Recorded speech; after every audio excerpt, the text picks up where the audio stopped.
تبلیغ و تعلیم و تدریس و تجوید کی طاقت وافر مقدار میں تھی، پر سیاسی طاقت ان کے پاس اس وقت موجود نہیں تھی۔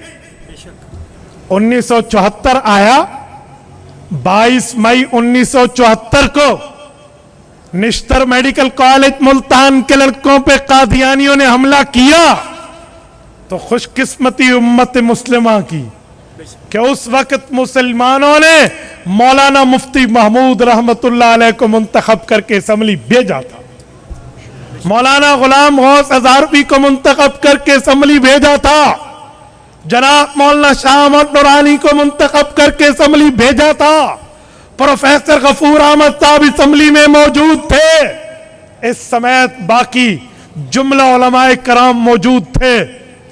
ان 6 مولویوں نے قادیانیوں کی وہ منجی ٹھوکی ہے کہ قانون بن گیا۔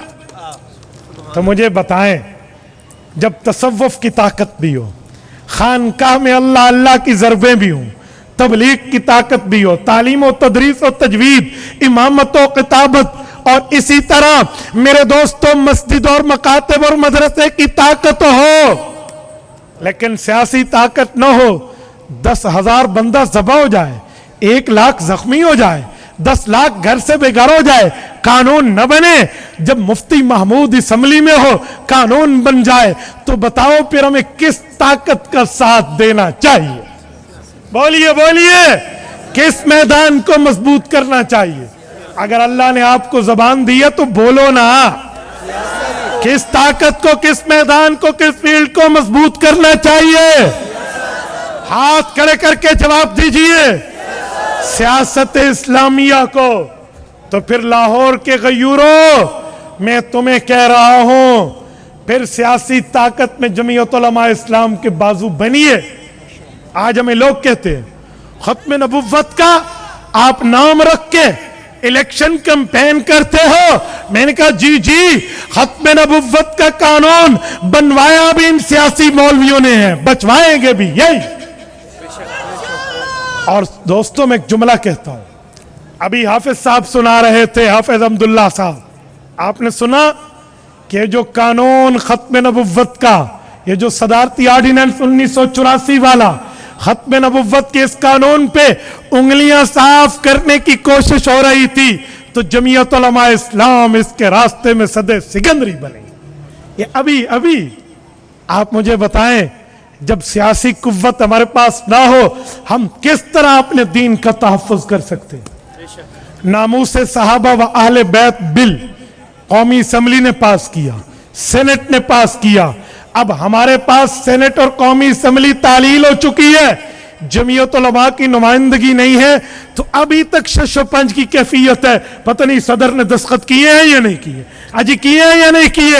اور میرے نوجوان، یہ جمعیت کی قیادت بیٹھی ہوتی، پھر میں پوچھتا کہ شش و پنج کی کیفیت کہتے کسے؟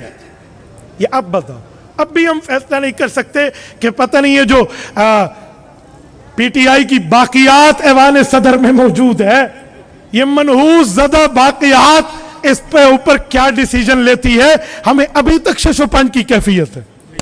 کیوں؟ اس پہ جمعیت موجود نہیں ہے تو کلیئرٹی نہیں ہے۔ تو میرے دوستو، انہیں مضبوط کرو۔ اور اگر آپ کو ذوق تازہ ہے تو میں ایک حدیث پاک سنا دوں؟ یار آپ کا جواب نہیں ہے، ذوق تازہ ہے؟ ہاں جواب تو آیا نا۔ زندہ باد، زندہ باد، زندہ باد۔ کوئی آپ کو کہے کہ سیاست اسلامیہ کی بات کیوں کرتے ہو؟ مولوی ہو مسجد کی بات کرو، مولوی ہو مدرسے کی بات کرو، مولوی ہو تم اپنے دین جمعہ کا خطبہ امامت خطابت کی بات کرو، اسلام کی کرو، اسلام آباد کی تمہیں کیوں پڑ گئی؟ آؤ میں جواب دینے لگا ہوں۔ جواب ہونا چاہیے یا نہیں ہونا چاہیے؟ بولیے بولیے، جواب ہونا چاہیے یا نہیں ہونا چاہیے؟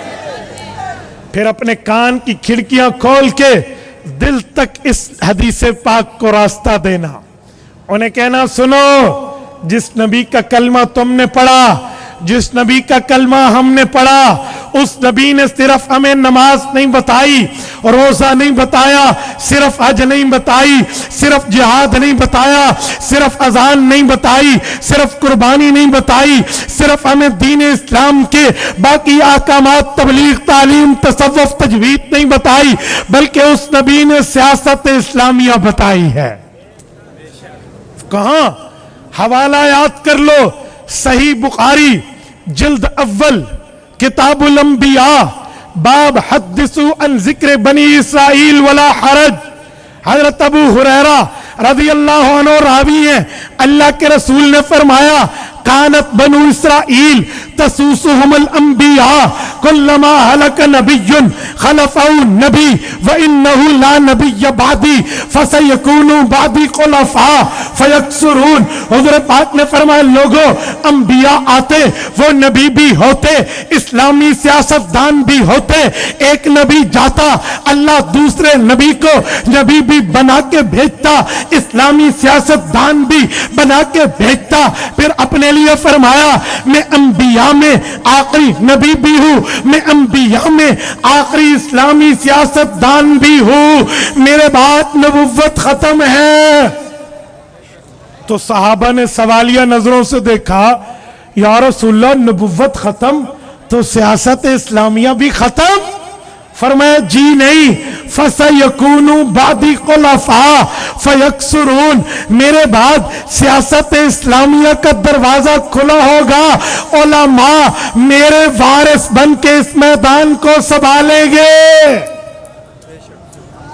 انہیں کہو سن، جس نبی نے عالم کو مصلی امامت دیا، جس نبی نے عالم کو منبر خطابت دیا، جس نبی نے عالم کو نکاح پڑھانے کی ذمہ داری دی، جس نبی نے عالم کو نماز جنازہ پڑھانے کی ذمہ داری دی، جس نبی نے عالم کو نماز جمعہ پڑھانے کی ذمہ داری دی، جس نبی نے عالم کو نماز عیدین پڑھانے کی ذمہ داری دی، جس نبی نے عالم کو صلاۃ خسوف صلاۃ کسوف پڑھانے کی ذمہ داری دی، جس نبی نے عالم کو صلاۃ استسقاء پڑھانے کی اجازت دی، جس نبی نے عالم کو تصوف میں اپنا وارث قرار دیا، جس نبی نے تعلیم میں عالم کو اپنا وارث قرار دیا، جس نبی نے عالم کو علم میں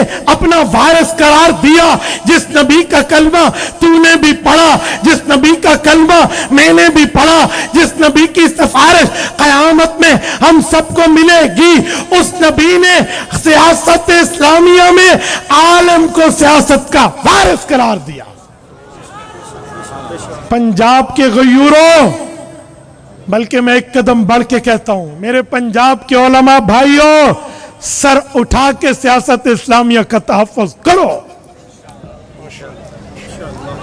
جس وقت عالم منبر کو نبوت کی وراثت سمجھتا ہے، توجہ توجہ، عالم مصلی امامت کو نبی کی وراثت سمجھتا ہے، غیر کو نہیں آنے دیتا، تو عوام کا ذہن بھی یہی ہے، نہ منبر پہ نہ مصلی امامت پہ غیر عالم آئے گا، تو پھر علماء، طلباء، داڑھی پگڑی والوں، ہماری ذمہ داری ہے ہم بتائیں یہ سیاست بھی نبوت کی وراثت ہے، ادھر بھی عالم نے آنا ہے، جمعیت علماء نے آنا، ہم اس کو سمجھیں۔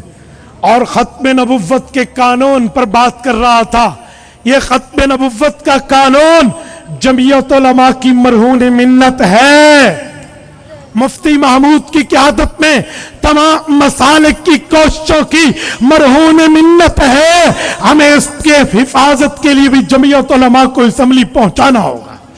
پہنچائیں گے یا نہیں پہنچائیں گے؟ ان کے لیے گلی گلی چلیں گے یا نہیں چلیں گے؟ چوک چوک چلیں گے یا نہیں چلیں گے؟ الیکشن آیا تو کمپین کریں گے یا نہیں کریں گے؟ جزاکم اللہ۔ اور میرے دوستوں میں ایک جملہ اور بتاتا ہوں، جتنے دوست بیٹھے ہیں آئیے طے کر لیں کہ ہم انشاءاللہ تعالی جمعیت علماء کے دست و بازو بنیں گے۔ بنو گے یا نہیں بنو گے؟